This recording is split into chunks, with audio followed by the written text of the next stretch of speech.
Good evening, and thanks for joining us tonight. I'm Tanisha Shade, and I'm your host for Mid-American Gardener. Thanks so much for tuning in. We've got a lot to talk about this evening. Got a lot of great show and tells for you, and of course, our expert panelists are here to share all of their knowledge with you. So before we jump into their show and tells, let's have them go around and introduce themselves and tell you a little bit more about their specialty and what they like to do in the garden. So Chuck, we'll start with you. Okay, I am Chuck Voigt. Is. It's true. It's true. And this is my witness. And I was a vegetable and herb specialist at the University of Illinois for 27 years plus. I've been retired now for a couple of years. And so vegetable and herbs and, occasionally some other things. Okay. You dabble. Yes, I say I still do full contact gardening, but my body's starting to complain. So I got you. I got you. That's what the pads are for. And you know what? She's right. Marty put me onto the knee pads, and it changed my entire gardening this year. Welcome. But we'll get to that. So next. Hello, my name is Marty Alanya, and I am a recently retired landscaper for about 25 years, and love my clients. Sorry, guys. Had to do something else. Yeah. All right, and Kent. Hi, I'm Kent Miles. I'm owner of Illinois Willows. We are a specialty cut flower grower located in western Champaign County. And I can take calls on cut flowers, woody ornamentals, flowering decorative branches. Wonderful. Okay, so let's jump right in. Chuck, we'll start with you. We've got Ropini. I don't know if that's how you say it, but I felt it. The way you said it, you might have doubled the N, but... Okay, I'll get it next time. not everybody's had 2 semesters of Italian, so. You're right. I had 2 CDs of Italian. Okay. Rapini, broccoli rab, you might have heard it called. It does get a little flower head, but you're also eating some of the greens with it.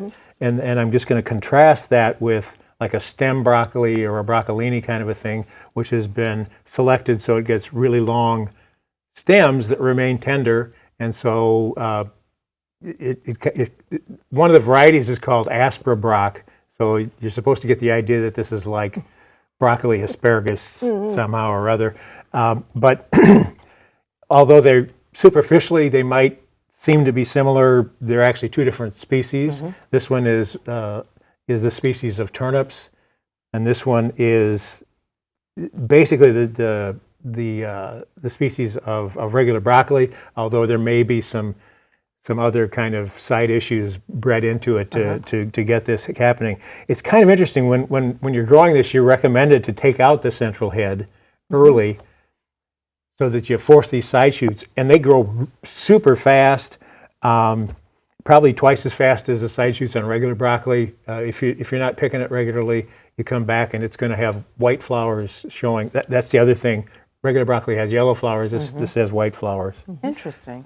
So I haven't had the rapini before. How do you prepare it? Do you cook it? Do you eat it raw? How do you? I think you can probably steam it. Okay. That's what I've seen it as, is like an Italian restaurant. You order a side of broccoli rab or rapini. And then it's kind of a cross between a green and a flower bud. Like turnips, it tends to be a little strong. A little peppery maybe, and just a little bitter aftertaste maybe. So it can be a little bit more of an acquired taste. Okay. Most of us, I think, are pretty acclimated to regular broccoli at this point, and if we're not 5, we're pretty good with broccoli. I'm in that struggle at home, trust me. Like I said, I had never eaten the rapini before, and just when you think you're cultured, you find out that you're not. So that's my next. I was just cruising the aisles out there today and dodging the sprinkler, trying to see what interesting could come in tonight. And cool. I'll have to try that, and it'll give me an excuse to fight with my kids about something at the dinner table. So good times. Okay, Marty. What do you got? Well, I have the other end of the broccoli. If you leave it too long, it makes seeds, and that's happening for those of us who like to garden from seed. So this is the time of year to start broccoli from seed. Start it indoors. still the ground's pretty warm. It'd be better to start it indoors. And you get some cool weather, like climate in your house. Certainly not 90 or 95, because broccoli, as you know, or as you know now, likes cool weather. And it's gonna germinate better. It's gonna grow faster. The flavor is gonna be better. Broccoli grown in hot weather tends to grow differently. It's heat stressed. It's not as sweet. Broccoli is actually really sweet. It's good no matter what you do with it, but it's particularly nice roasted. And people don't think to do that with it, but it works really well. These are very easy to germinate. What I have here is hybrid super blend, Pac-Man, Mariner, and Pirate, or Pirat. There's no E on the end. We're international It's tonight. such an international show tonight. I was thinking the same thing. So they sell them in combo, so you can sow them, get 8 or 10, however many you want, and then they germinate, or they mature at different times. So all of it doesn't come on at once. You're like, oh, I'm broccolied out, and oh God, here's some more. So you get a little bit here and a little bit there, and some form side shoots, some do more of a main head, like Chuck was talking about with this. None of these are all classic varieties, but if you're brave, you can buy seeds for those too. So start them now. You give them a month or so. Weather starts getting cooler, especially at night. You can set them out. Make sure you put a box or a milk carton or something around them. Keep the rabbits from eating them, because then your heart breaks. That's put what all the happens to work me in, all the time. I And know. the rabbits come and reap the harvest. Yep, a little straw around them for about that thick. Keep them nice and cool. Their roots nice and cool, and you'll have broccoli until frost. And they're very frost hardy, frost tolerant. So you can put a cardboard box over them. You can drape a sheet over them if there's an early threat of frost, and they'll come right through it. They're fine. Nice. So grow your own. Grow your own. Probably going to need some BT spray to keep the cabbage caterpillars Loopers, off of them. yes. Yeah, that's Because by summer, that's right. their population is built up to the point where they can strip them in less than a week. They most assuredly can. Yes, BT, Bacillus thuringiensis. That's one of the great things about cabbage family members. BT, those little worms that you don't want to find in your broccoli. You can apply this as a powder or a liquid spray, and it will poison them and them only. It's a bacterium that they are sensitive to, and we're not. I mean, I wouldn't recommend you eat it with a spoon, but you could. Wouldn't hurt. It only kills Lepidoptera larvae, so. BT. BT. BT. BT. Get your broccoli in and grab some BT. Okay. Kent, we are to you now. So what's your first show and tell item? Okay, I think we're going to go with the sunflowers. Okay. Let's do it. If we can do that. I'm not sure which order I'm in. We are growing a lot of sunflowers. It's one of our larger crops during the summertime. And now that we're in the middle of August, they're just really coming on. So we do several varieties. This is kind of a miniature one that we're doing right now. And we do a white one with a dark center. And then we do a white one with a kind of a green center. Over the years, we kind of change our mix up. We've done some that have a red ring on the inside of the petals. We've had some that are more of a mahogany color, deeper kind of a wine color. But generally, we bunch them in bundles of 5. That's how they're sold on the market.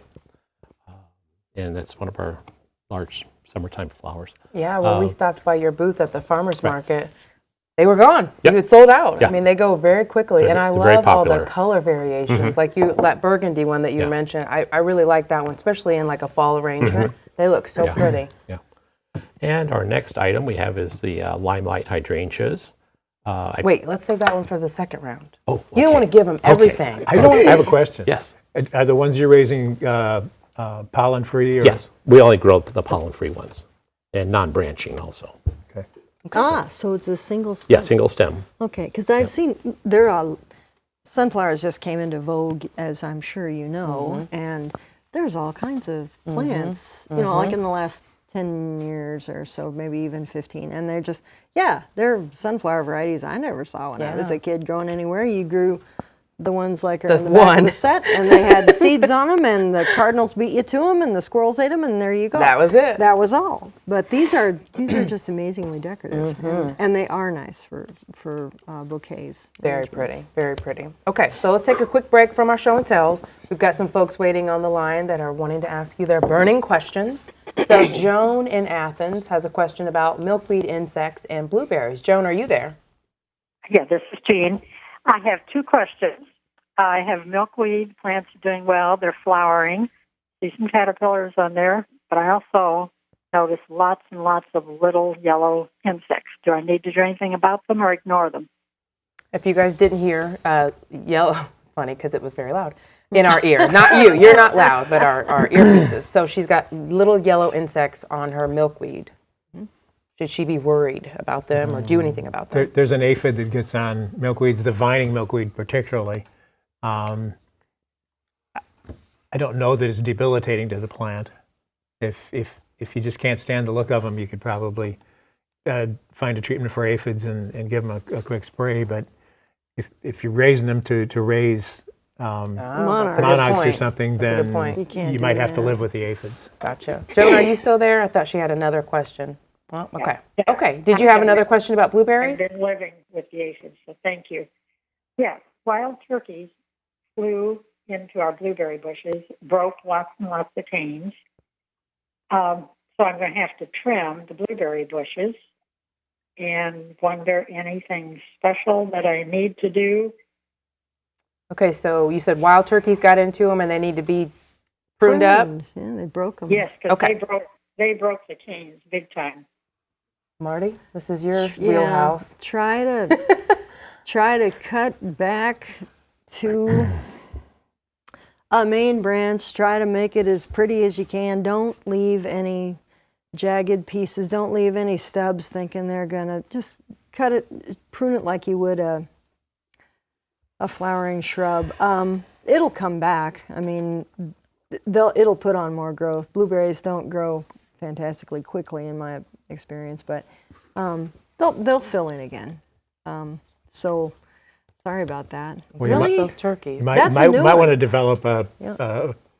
something to keep the turkeys from doing it again That's true. because if they found that there's blueberries there and they like blueberries, This is not the end. Yeah. we think of turkeys as being stupid, but they can pass on that information. There's something really good is over there on those bushes. Okay. All right. We're going to go to Janet with a question about inside annual and moonflower. Janet, go ahead. Yes, I had planted moonflowers and morning glories at the beginning of the spring, and all I'm getting is foliage. My moonflowers didn't do much of anything. It has one bloom on it now, and the morning glories have two blooms. Beautiful green foliage, but not blooms. And I wondered why. What do you guys think? Why would they're in sun? You have them planted in sun. Did you fertilize them at all? No. Are they near the lawn? Yeah. Did you fertilize the lawn? No. Well, it shots that theory. I was thinking if it got extra nitrogen, they would grow like crazy, but they won't bloom. You just kind of fed them and then you got what you fed for, but you didn't do that. What would keep them from blooming? That's very odd. Do you think you don't see where buds are forming and then they don't open at all? You're just not getting any buds at all? No buds. Beautiful green foliage, though, real thick, growing up on a trellis, the morning glories, but the moonflowers, nothing really. I need to mend the soil, don't I, in some way? I'm not familiar. with Not that moonflower. I can. I mean, Lord, you can't hardly keep them from. Anything with the drought, with the wet spring and the cool wet would have slowed things down at Yeah. the start. Yeah, but not now. Yeah, My you'd goodness. think we've had enough hot weather at this point that They'd be going. yeah, morning glories are usually hard to stop, not Oh, yeah. not hard to start. So I would recommend that you consult some other experts. Once you call your extension service and see in your county extension service or our county extension service. See if they have any suggestions for you, because I'm out of Trump here. I You can't stumped imagine. them. You stumped them. You stumped the panel. Well, and it never hurts to work a lot of good organic matter into the soil for next year. Sure. Okay. All right, Bill in Urbana. He needs hosta help. Bill, are you there? Yeah, I'm here. Go ahead with your question. Okay, I got hostas and never had problems with them growing before. They usually grow like everything. Mm-hmm. But we moved down here and we dug our hostas up, and we planted them under 2 maple trees.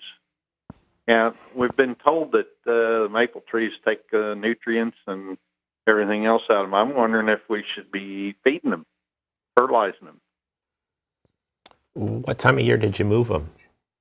Or plant Last them? year. Last year. So it's been a full year Yeah. then? Right. Are they just very small, or? Yeah, they're there, but they're just not doing nothing. Well, maples do have an extensive shallow root system, and they will suck every drop of water out of the surrounding soil. So Are hostas thirsty? definitely, well, everything is. Like, I mean, like- kept on yeah. the moist side. Okay. Yeah, Yeah, they like- that's what I they meant. like- Everything's yeah, thirsty yeah. right now. Yeah, but do you have them mulched at all? Because if you don't, you should. But also, wow. Yeah. The other thing with There's maples mo- is yeah. they're really efficient at taking all the sunlight. Yep. So another one. unless they're limbed up fairly high, even hostas Even- need some They could some have a little sunlight. light, yeah. Because I know under some of those things, Diane's answer was we should grow mulch. Yeah. That'll do it. Okay. We've got one more round of show and tells that I want to make sure we get in because we're about 10 minutes out. So Oh, no. My goodness. you've got another one, Yes. tomatillo, and a question. Correct. Go for it. Oh, you want me to read the question? Okay. Sure. Okay, well, this person is unsure what this is, and it's growing in her yard, and any ideas how should it be taken care of if it isn't a weed? Well, to me, it jumped right off the page, and I'm pretty sure it's a tomatillo, and they will self-sow to some extent. Even little dried up ones that you don't think are worth harvesting seem to have viable seeds in them, and you get a real nice crop of seedlings the next year, and somehow you got one in your yard, and they'll grow 3 feet tall, have kind of a pretty flower, as the picture that we have might show, and they do these, and if you're into green salsa verde. I guess that was redundant. Jackpot. Salsa verde or green salsa. But we'll let it go. This is what you do. It's in the same plant family as tomatoes, only this is like a husk tomato, and so inside here is Ooh, a live demonstration. oh yeah, we aim to please. This little green looks anything for all the world. It looks like a little green tomato. Uh-huh. And as they ripen, they might kind of go toward white and then maybe almost a yellowish tinge. There are varieties that have purple skin on them as well. And already it's sticky as the dickens. They have lots of sugar in there. And so I think that sweetness is what kind of makes salsa verde a little different from salsa roja. So. All right. Mystery solved. And as far as growing them, just save the seeds out of them, start them like you would tomatoes or peppers, set them out. Maybe because they get tall and get a little heavy, you might use like the cheap little tomato cages they sell that are only about yay big. Yeah. It would work pretty good on peppers and tomatillos to keep them from having Flopping big out. big Flopping over, arms break yeah. off. But No kidding. I think it's a good thing. And I don't know on one plant if you get enough for a huge batch of salsa, but Give it a shot. yeah. Okay.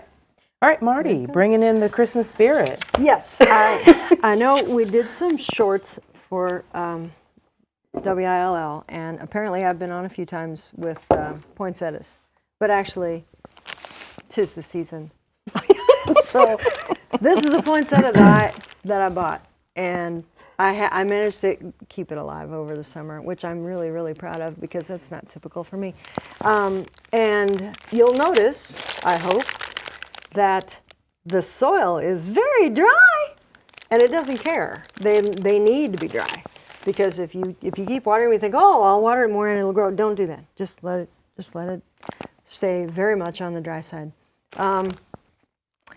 Here it is in about the middle of August, and we want to start giving them 12 to 14-hour nights. To force Otherwise, that. they won't bloom. Yeah.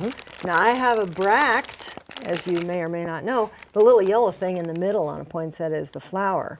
But the bracts, the red part, or the pink part, or the white part, are actually leaves, and they just turn colors to help the bugs find the flowers, which are dramatically smaller. I have one bract that's starting to get kind of pink on here. So this little feller's going to go in the closet every night, every evening, and then come back out about at least 12, but even 14 hours later. And then for a couple months, like 8, 9, 10 weeks, and then it'll put on flowers. You'll have to bring that one back. I was afraid Little- you'd say that. Well, and of course, I would say that. So stay tuned to see how Marty's laugh. poinsettia turns out. Yeah, Okay, we'll have to see. we'll have to do an update. I've never got one to live to August before. Well, I look. tried. See, show it I'm like, off. There we go. All right, now you were so eager before. Yes. Now let's go ahead and Kinda give jumped the those gun there. hydrangeas some love. Yeah. So one of our varieties of hydrangea that we grow are limelights, and these can be grown in the full sun. If you've got a half day of morning sun, that would be good. Afternoon shade would be better for location-wise. I brought in 3 samples. This is what happens when you don't prune back your limelights. You end up getting these branched little smaller heads, which are nice for small bouquets and things like that. This is a medium size. Quite a bit difference, almost Is that double what people the call size. cone? Yeah, these are a conical shaped Okay. blossom, where they're going to be longer rather than round. So this is kind of more of a medium size, and we kind of do that in about this length. Then these are the larger ones, The big one. which this is actually a small large. Okay. So what I was choosing today was to find one that was mature enough, that was mostly all white. We have larger ones that still have a lot of green on them. So I didn't want to cut that because it's immature and the top will wilt out.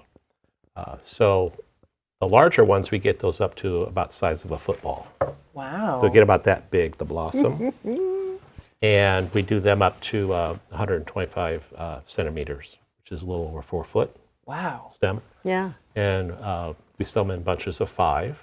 So if you've got a large vase, they make a fabulous display. How hard do you have to cut them back to get the big ones? So we're right now on 12-year-old plants. We cut them back down to about knee high. The ones that didn't get cut back at all, then we'll give you multiple smaller Small ones. flowers. Very But the pretty. larger ones will give us about 30 to 40 stems. Wow.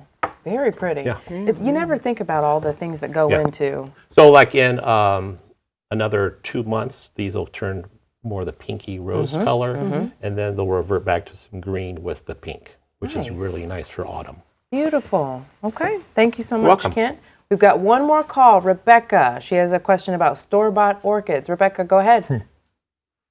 Hi, good evening, and thank you for taking my call. Absolutely. I have a question about an orchid, please. I bought a orchid at Walmart, let's say, and I've had it for several months, and it blooms silly, just crazy. But now it's dropped all of its flowers, and I want to know, what do I do with it now? So I'd appreciate hearing from the panel, and Okay. I'm listening and too I'll because I listen killed in. mine. Thank you. So I killed several. those are so hard to take care of. Shine, Do you know man. what type of orchid it was? A phalaenopsis? Phalaenopsis, I'm sure. Kind of the butterfly? Yep. So we lost her, but guess. I'm so betting. so I'm betting. my guess is probably a phalaenopsis. That's what you see in all of the big box stores. After the flowers have all faded away and dropped, the flower stem's going to generally turn brown and shrivel up. Sometimes you'll get them to stay green, and they'll throw out a lower branch off that main branch, your flower. Okay. So it's almost like a twofer. Yeah. If it does all brown up, I would just go ahead and cut that back to the base, leave it in the pot through the rest of like another year. Like next spring, go ahead and put it into a little bit larger pot with the bark mulch and that. Okay, so it's not the end No. for the orchid. Just the beginning. Round 2. Round 2 is up. Yeah. Okay. Well, we're out of time. Gosh, that always goes so It fast. flies. It does. It Thank you absolutely so does. much for calling and sending in your questions. Thanks so much to our panelists for coming. And make sure you tune in for the poinsettia wrap up a little closer to Christmas. Also, you can find us on our Facebook and Instagram to keep up with all things MAG. And email us a question anytime at yourgarden@gmail.com. We'll do our absolute best to get them on the air for you. Thanks a lot for joining. Good night.